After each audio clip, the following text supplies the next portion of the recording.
You're not living your life, you're remembering it before it happens. This is Greg Swanson, and welcome back to another episode of the Warrior Mind Podcast. As you can see, I'm on the road, or you can't see I'm on the road. I'm in a different location, which is I am on the road, but still able to record the podcast and get this great information out to you. So today we're going to be talking about mental imagery for success. Rewire your brain for elite performance. Now, this is something that I've talked about quite often, is this mental imagery, mental rehearsal for success. But what if your mind couldn't tell the difference between imagination and actual experience? Well, science says it can't. And that's the foundation of mental imagery for success. It's the ability to rehearse victory in your mind until your nervous system believes it's already real. Athletes, CEOs, special forces all use this skill because the body doesn't know the difference between a vividly imagined event and one that actually happens. And the key with the vividly imagined, it's attached with all sensory. It's feelings, emotions, sight, smell. You want to use everything as if you're there. So the problem is most people visualize failure or they don't visualize completely. They constantly replay stress, mistakes, or doubt in their mind, right? They go, well, I'm going to go up and give a public talk and I'm afraid I'm going to stumble. I'm afraid I'm going to trip. And even though they're not sitting there mentally rehearsing, they're mentally rehearsing just by the words, because the words then create an image. And on a side note, this is why I talk about words don't describe, they create. Because when you're described or when you're telling what you don't want to have happen, your mind creates a picture of it, and then the chances of it happening are more likely. Every thought reinforces a neural circuit. You're training the wrong pattern without realizing it. The more you think about worry and doubt and failure, the more those neurons are firing together, right? And neurons that fire together wire together. So then that becomes the default path of thinking and the default path for failure. What you are what are you, unconsciously rehearsing every day? When we worry, we are mentally rehearsing something we don't want to have happen. And yet we worry, and it happens when we go, see, I knew it was going to happen. Well, that's because you're mentally rehearsing it over and over and over again. And so let's talk a little bit about the science behind mental imagery, right? Neuroscience confirms your imagination rewires your brain. When I talk about imagination, it's just not daydreaming and fantasizing. It's meaning using your imagination to mentally rehearse exactly what you want. And it's supported with emotions, with sight, smell, taste, touch. All of those things go into this concept of mental rehearsal, right? Visualization activates motor cortex, cerebellum, and hippocampus. All those are areas in your brain, which those are the same areas that are activated when you're actually doing something in real life. Mental imagery equals stimulation training for the nervous system. There's been plenty of examples on how basketball players have mentally rehearsed shooting free throws, track athletes, special forces. All of them have shown how this vivid mental imagery actually increases the odds of success substantially. Dr. Huberman talks about the brain rehearses outcomes before the body acts. And the more you rehearse the outcome that you want, the better your chances are to get that. And the more you rehearse the outcomes you don't want, such as worrying and stress, the more you're going to get those as well. So repetition wires reality. That is, the more you think about a situation, whether unconsciously or consciously, the better your chances are for that situation to manifest in real life. Now let's talk a little bit about what's really cool here is this NLP connection. Your eyes reveal your mind's code. NLP shows eye movements reflect access to memory or imagination. So if your eyes go up and to the right, we're talking about if you're a right-handed person, or as NLP says, normally organized, up and to the right. This is you looking through your eyes up to your right. You are usually constructing something, thinking about something. What would a pink elephant dancing on a blue balloon look like? Your eye would most likely go up and to the right. If I asked you what color is your car, your eye would go up and to the left, and that is remembered.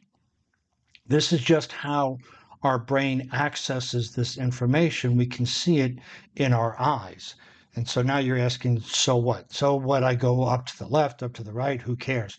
Well, this is where it's really powerful when we use this with vivid mental rehearsal, is when you move a created image. So let's say you construct an image. You are mentally rehearsing. You have your eyes closed. The image is in front of you exactly like you want, and you open your eyes, you hold that image in your mind's eye, and then you shift your eyes up into the left. Then the mind believes that actually really happened. So when you start thinking about past successes, that event that you just created will be in your memory. So our real life events go up in that area. I just want you to really think about this, that you can sit there and construct, whether it's up to the right or in front of you with your eyes closed, you construct a image, an event that you want to have happen. And then as you hold that in your mind's eye, you shift your vision, you shift your eyes up and to the left, and that tricks, in a sense, your brain to believing that what you just put there is remembered, meaning it actually happened in real life. So if you actually mentally rehearse doing speaking over and over again, and you shift it up to the left, your mind is going to go, oh, you've done this before. You're calmed and relaxed. You don't have anything to worry about. You're confident. You do the right, because it is utilizing past successful experiences, which actually you created in your imagination to give you that calm, centered feeling. So what imagination are you ready to move from imagination into memory? Is it that you want to be more confident? Is it that you want to be a certain weight? Is it that you want to have a new job, meet that special person? Because often what happens is we meet that special person, and we construct an event where we stumble, we fumble, whatever it is, and then it just creates this behavior that isn't conducive to our goal. So if we have this image and then we shift our eye up and to the left as if it's remembered, there's a better chance that our unconscious mind will behave as if it's real and help us through the event that we're participating in. So here's the 5-step mental imagery protocol, right? So you want to define your target. Be specific, be clear. What do you want as opposed to what I don't want? Well, I don't want to be lonely. I don't want to be broke. I don't want to be fat. That doesn't do it. You can't draw a picture of that. Think about it. If you had to draw a picture of what you want, what would that look like? So if you go, I don't want to be fat, well, what do you want? I want to be thin. Draw a picture of that. Because we have to have a good, vivid picture to put in our mental imagery. So the first thing is define the target. Engage all senses, sound, right? All of our 5 senses, sound, texture, breathing, emotion, smell, whatever it is, you want to bring that into the awareness of that created image.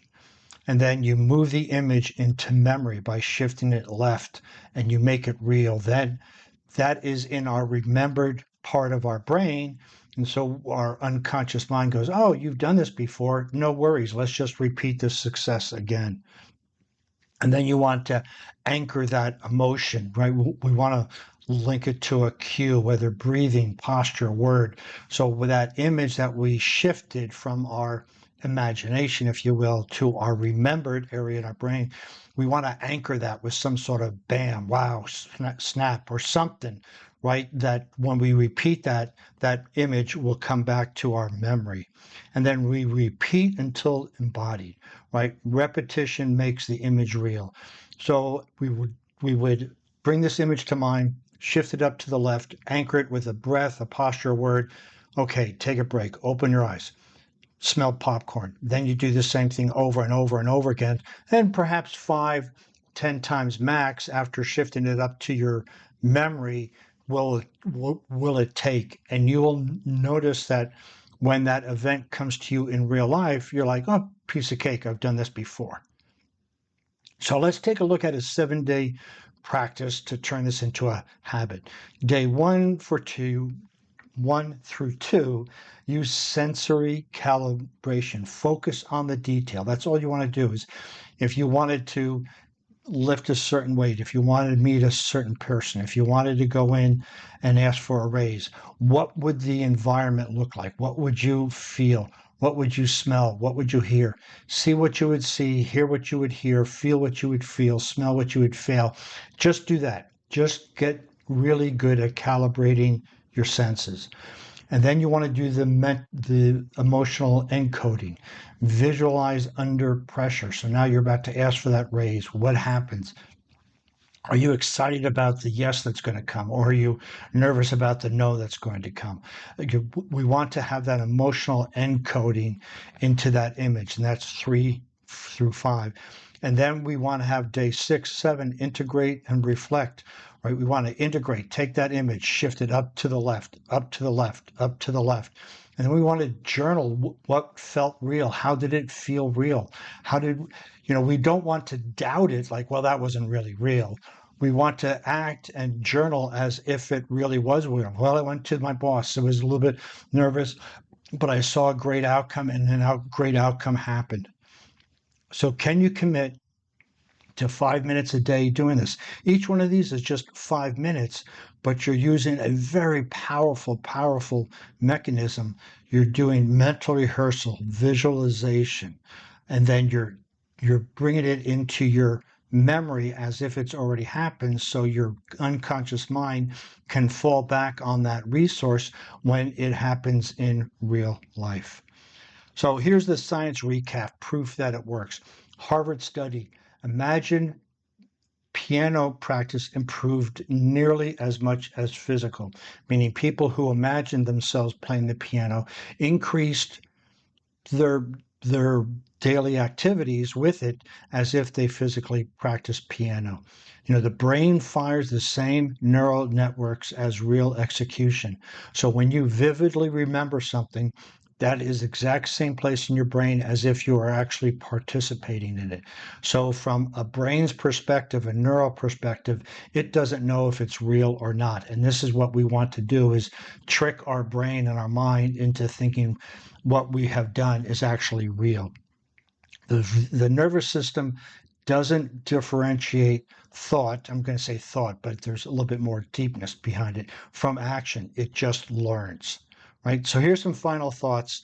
If this shook your understanding of what's possible, good, because you are in control. You can just vividly imagine these aspects in your life that you want to improve, shift up to the left to create a memory of it. Then your unconscious mind will think that you've already done it, and you'll be able to execute that particular event a lot easier. That means your brain just experienced its first rewire, and it's primed for expansion. That is, if you're shocked by what you heard today. So stop waiting for confidence. Build it in your mind first. Visualize mastery and courage until it becomes your natural default response. Start your mental imagery practice today and watch your performance follow, evolve, and expand into the version of you who always delivers under pressure. If you want to see the show notes on this podcast, you can visit warriormindcoach.com. While you're over there, you can get some more useful information in the form of podcast and blog posts, as well as how to book your power strategy call. Since you'll be on the internet, please follow me on LinkedIn, Facebook, Instagram, Pinterest, all under Warrior mind coach.